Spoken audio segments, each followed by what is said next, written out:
Hi folks, this is All the Fruit, and today I want to talk to you about the troubles of growing watermelons and melons in a temperate climate like here in Heidelberg in Germany.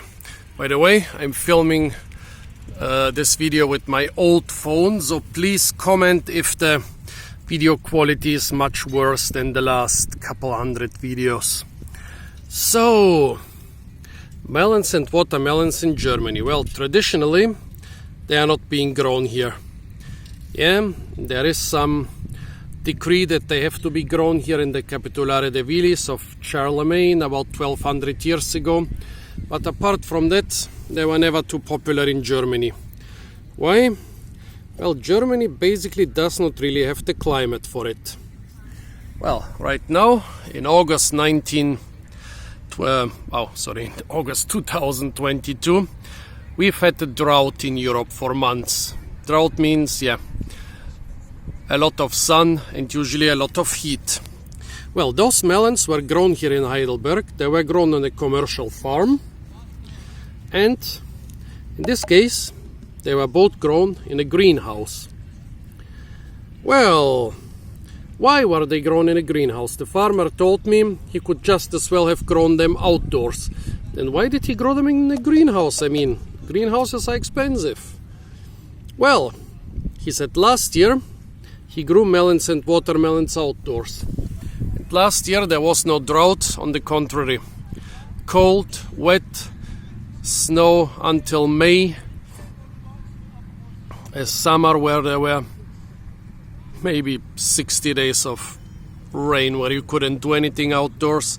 He said even the pollination didn't work. There were no insects when the plants were flowering, so very few fruits to begin with. Then a wet, cold summer, so the fruits were not sweet. So this year he didn't risk it and grew them indoors. Well, of course he didn't know he would get such a drought. He could have grown a big field full of melons and watermelons and they would have turned out just fine. However, that's the risk. Basically, if you live in such a climate where melons and watermelons kind of almost don't grow, you either have to risk it, and he risked last year and lost, or you have to be on the safe side, and in greenhouses you can grow quite decent melons and watermelons here.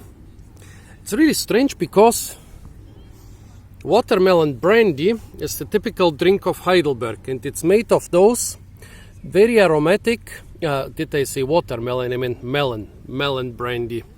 It's made, it's the typical drink of Heidelberg, and it's made of those little, very aromatic, smooth melons.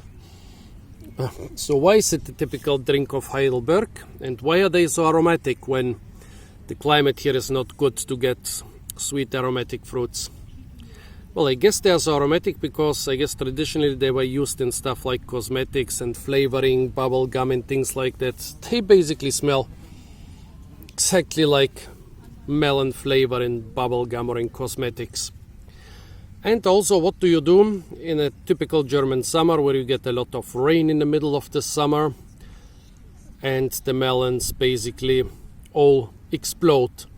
Well, you cannot sell them anymore for food, so you basically make them into brandy. I think that's the reason melon brandy is the typical alcoholic drink of Heidelberg, because the climate here is kind of enough to grow melons, but also kind of insufficient.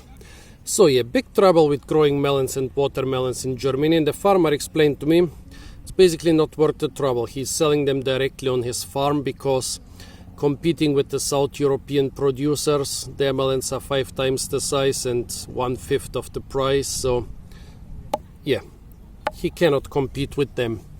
However, this year, as I said, well, firstly they are grown in a greenhouse. That means he can plant them earlier so they can ripen during the hottest and driest parts of the year, and of course they are protected by moisture, and there is a much higher temperature in the greenhouse. That's called the greenhouse effect. So in the greenhouse they should be perfect now. Also, after months and months of drought, it's another reason they should be perfect.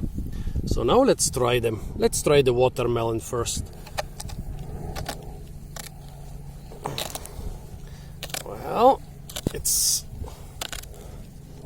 making the sounds of a very ripe watermelon. That's good. Oh, it's almost seedless. I don't mind watermelon seeds, but a lot of people do. So yes, seedless hybrid varieties are often very popular. It's not completely seedless, but almost.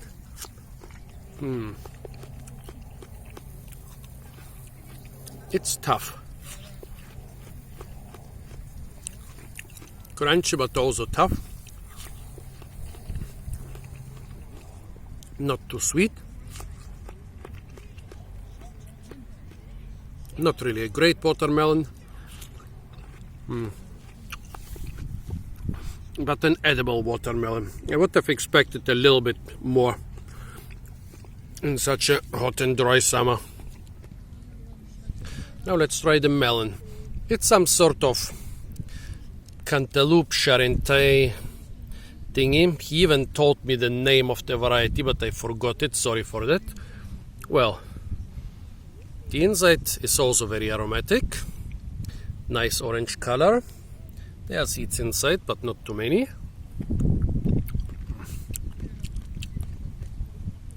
Tough and tasteless. It's similar to eating a carrot or a pumpkin. Just not as crunchy as a carrot or a pumpkin, but more tough. Actually, the watermelon is much better. Yeah. So, why do you think, folks, those things are not that good? I mean, there can be several reasons. Germans usually don't know that you don't watermelons and watermelons too much. Melon grower in Bulgaria once told me, a watermelon grower, you water them 3 times a year, and